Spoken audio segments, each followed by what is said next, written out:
Welcome to RWG Publishing, and welcome to this custom deep dive, designed just for you. Great to be here. Today, we're exploring something really quite forward-looking.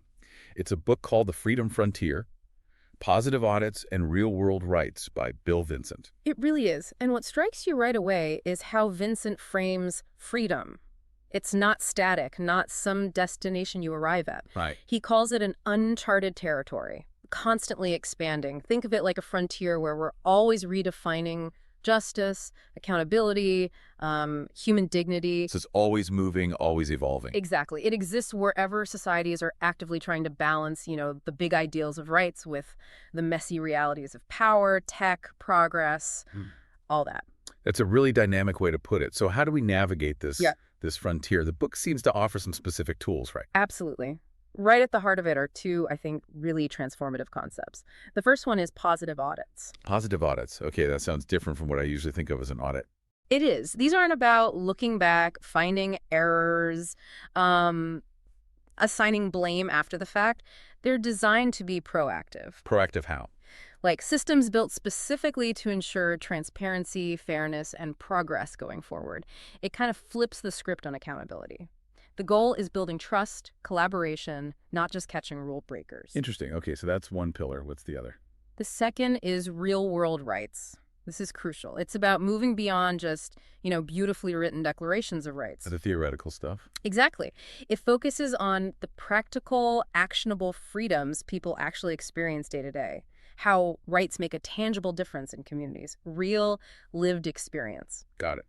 So positive audits are the mechanism, and real-world rights are the goal, in a sense. That's a good way to think about it. Okay, so for this deep dive, our mission is basically to unpack how these two ideas work together, how they form this dynamic, inclusive approach to freedom. Right. And why it's so essential now, with all the rapid change, environmental issues, inequality, all the big challenges we face. We're looking for that roadmap, really, to bridge the gap between the ideals we talk about and the freedom people actually live. Sounds fascinating. Where do we start? Well, to really grasp the freedom frontier, we need a bit of context on how rights themselves evolved. It's quite a journey. Right, they didn't just appear fully formed. Not at all. Think way back, Hammurabi's Code, like 1754 BCE Babylon. It had a basic eye for an eye fairness idea, but it also cemented huge social divides. Okay. Or ancient Athens pioneering civic participation for its time, sure. But it left out women, slaves, foreigners.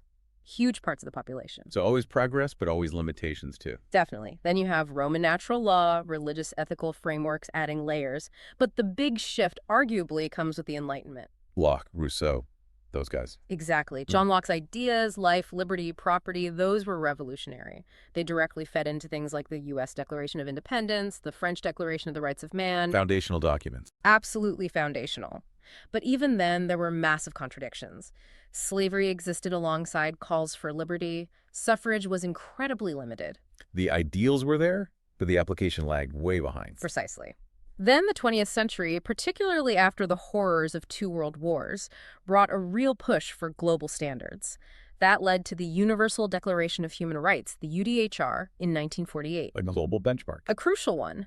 But, as Vincent points out in the book, declaring rights even universally is only step one. Making them real for everyone, everywhere, consistently, that's the ongoing challenge. And that's where this audit imperative you mentioned comes in. It's the mechanism to check if rights are actually being delivered. You got it. Audits, at their core, are about checking things, about accountability, and they're ancient, too. Oh, yeah. How far back? Mesopotamia, 3500 BCE clay tablets tracking grain and livestock. Ancient Egypt, scribes managing massive projects like the pyramids. Medieval guilds auditing trade practices for fairness. It's always been about oversight. So auditing isn't new. What changed? Industrialization, big corporations, and inevitably big scandals. South Sea bubble. Crashes leading to the Great Depression, much later things like Enron.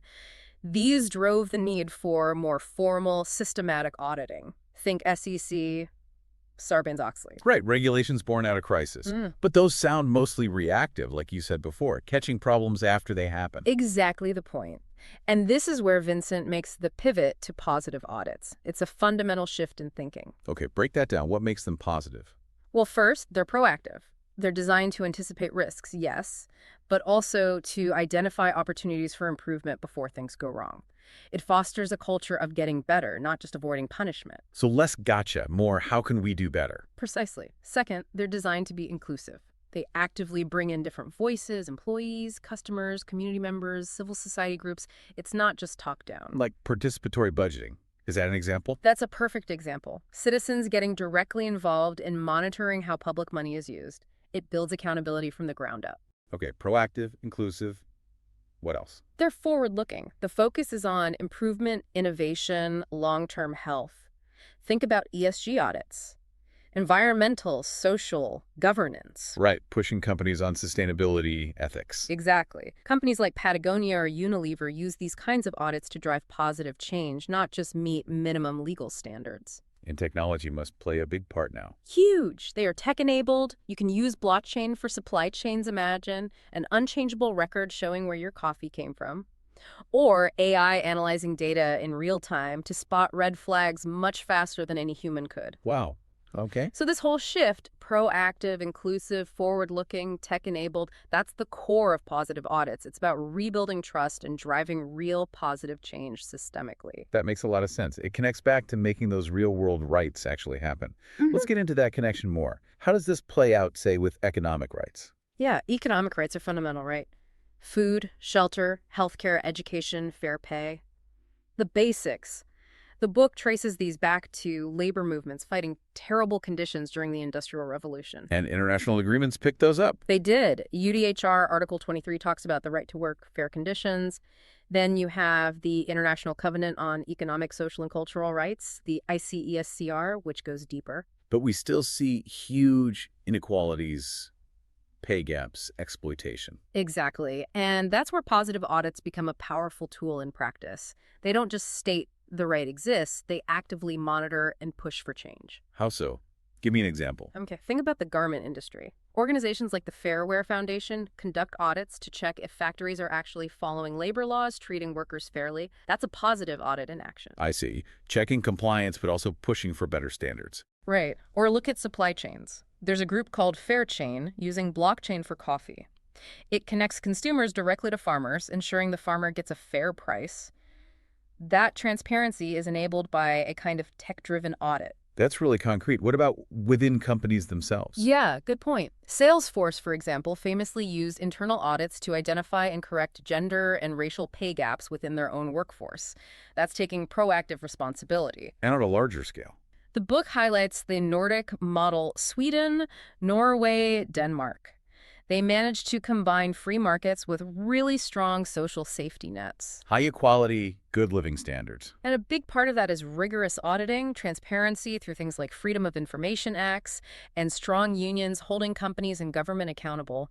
It shows how these systems can support widespread economic well-being. Okay, that covers the economic sphere. What about the digital world? That feels like a huge frontier right now. Absolutely massive. The book stresses that our digital lives are just an extension of our physical lives now. Our rights need protection there, too. Privacy, free expression, access to information, these are core to dignity today. But the challenges are enormous. State surveillance. Huge. Edward Snowden's revelations showed the scale of government data collection. Or look at China's social credit system that's comprehensive digital control. And corporations, they're vacuuming up data, too. Definitely. The Facebook Cambridge Analytica scandal was a wake-up call about how personal data can be weaponized, essentially, to manipulate people. Serious threats. So how can positive audits possibly tackle something that vast and, frankly, often hidden? It's tough, but the principles apply. For governments, positive audits mean things like independent oversight bodies having real teeth to check surveillance programs, ensuring compliance with data protection laws like GDPR in Europe. The GDPR sets pretty strict rules, right? Very strict. Audits verify that those rules are being followed. For companies, it means audits checking their data practices are ethical, are algorithms biased, is misinformation being amplified. Positive audits can look into that. And technology again. Can tech audit tech? It has to, really. Using blockchain to create verifiable logs of data access. Using AI to detect privacy violations or discriminatory patterns in algorithms much faster. But the key, again, is inclusivity. Meaning? Meaning users and civil society need to be involved in auditing these systems. It can't just be the creators checking their own homework, empowering people to understand and question the tech that shapes their lives. That makes sense. It gives people agency in this digital frontier. Huh. Okay, this is fascinating stuff. The ideas in the Freedom Frontier really do feel like a potential roadmap. If you're listening and finding these insights as compelling as we are, and you want to get the full picture from Bill Vincent himself, we definitely encourage you to check out the book. You can find The Freedom Frontier on Amazon. Just follow the link in our show notes. So, picking up on that, let's move into part 3, building and shaping the future. The book doesn't just diagnose the problem. It offers practical steps on how to build these positive audit systems. The how-to part. Okay, Yeah. What are the core principles for designing them?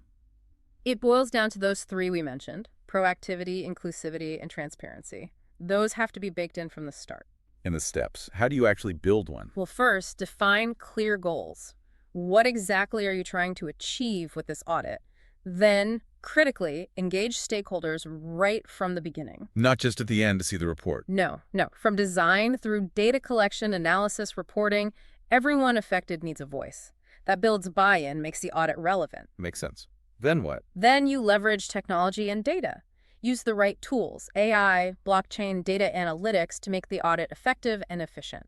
After that, you implement it systematically, collect the data, analyze it rigorously. And the final step must be crucial. Absolutely. Follow up. Don't just issue a report that gathers dust. Track progress on recommendations. Ensure changes actually happen. It has to be a continuous improvement loop. That sounds great in theory, but what about the real-world hurdles? Resistance, lack of resources. Oh, the book tackles those head-on. Resistance from powerful groups. Yes, that happens. The answer often lies in advocacy, building coalitions, and clearly showing the benefits of the business case for transparency, for instance. And resources. These sound expensive. They can be, but technology can actually lower costs sometimes, and participatory audits involving the community can leverage local knowledge and manpower, reducing reliance on costly external experts. What about cultural barriers? People just not used to this level of openness. That requires shifting mindsets. Pilot projects can help demonstrate the value. Success stories build momentum. Vincent frames these challenges not as stop signs, but as opportunities to innovate and engage people more deeply. I like that framing. It's about overcoming, not giving up. Mm. So we have the systems. How do we make sure individuals and communities are empowered to actually use them, to claim their rights on this frontier? That's vital. The book really celebrates the power of grassroots movements. It reminds us that rights historically haven't just been granted from on high. They've been claimed by ordinary people organizing. Like the civil rights movement. Exactly. Or environmental justice campaigns, workers' rights movements, more recently things like Black Lives Matter or #MeToo. These show collective action is how real change often happens. People demand their rights. So how do we foster that kind of empowerment today? The book outlines several strategies. First, education and awareness. People need to know their rights to claim them. There's a great example from India, Mazdur Kisan Shakti Sangathan, or MKSS. What do? They literally teach people in rural villages about things like minimum wage laws, freedom of information laws, basic rights they might not even know they have. Knowledge is power. Definitely. What else? Providing accessible tools. Think of platforms like Ushahidi, which started in Kenya. It lets people report violence or rights abuses using their basic mobile phones. Simple tech, huge impact. Putting the tools in people's hands. Exactly. And third, mentorship and leadership development. Supporting emerging leaders, especially from marginalized communities. The Young Women's Leadership Initiative in South Africa is mentioned as an example, building the next generation of advocates. And connecting this back to audits, community involvement is key there too. Absolutely essential. It builds trust, ensures the audit reflects local realities, gives people ownership. We talked about participatory budgeting. Porto Alegre in Brazil is a classic example. New York City has programs too. Citizens directly overseeing public money. Any other examples? Community-led environmental monitoring, like indigenous ranger groups in Australia using their traditional knowledge alongside scientific methods to audit the health of protected lands. That's powerful stuff, real-world rights and community auditing combined. It really brings it all together. Okay, one last major piece. Technology. We've touched on it, but the book sees it as both a tool and a potential threat, right? Very much so. Technology can empower us incredibly, but it can also be used to control, surveil, and undermine freedom. The focus in the Freedom Frontier is squarely on harnessing the positive potential.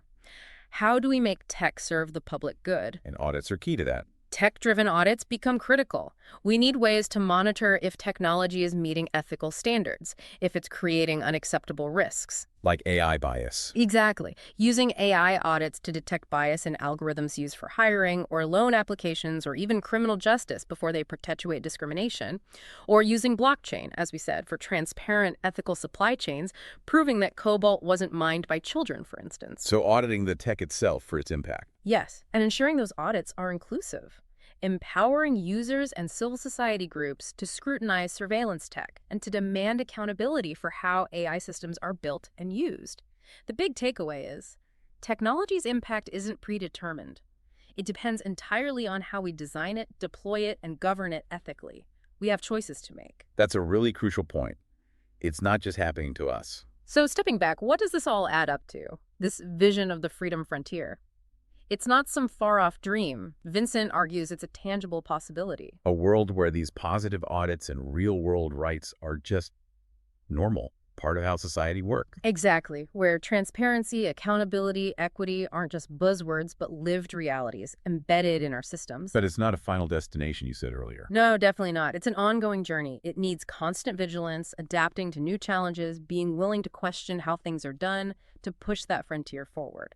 And the call to action here isn't just for governments or big companies. Not at all. The book makes it clear. This is a call to action for you, for everyone listening. We all have a role. How so? Demanding accountability from leaders, sure, but also participating in your local community, advocating for reforms you believe in, even just living by principles of transparency and fairness in your own life. The tools, the frameworks that Vincent lays out, they're there for us to use. There's a line near the end of the book that really captures it. Vincent writes, "The frontier awaits. Let us step into it with courage, determination, and hope. For freedom is not a gift to be given. It is a right to be claimed, a responsibility to be upheld, and a journey to be embraced." That's powerful. A responsibility and a journey. Mm-hmm. Well, if this deep dive has sparked your curiosity, if it's inspired you, please do consider leaving a review for the book on Amazon or Goodreads. And again, you can find The Freedom Frontier by Bill Vincent using the link right there in our show notes to continue exploring these really vital ideas. It's definitely worth the read. Thank you for listening to the Deep Dive Podcast.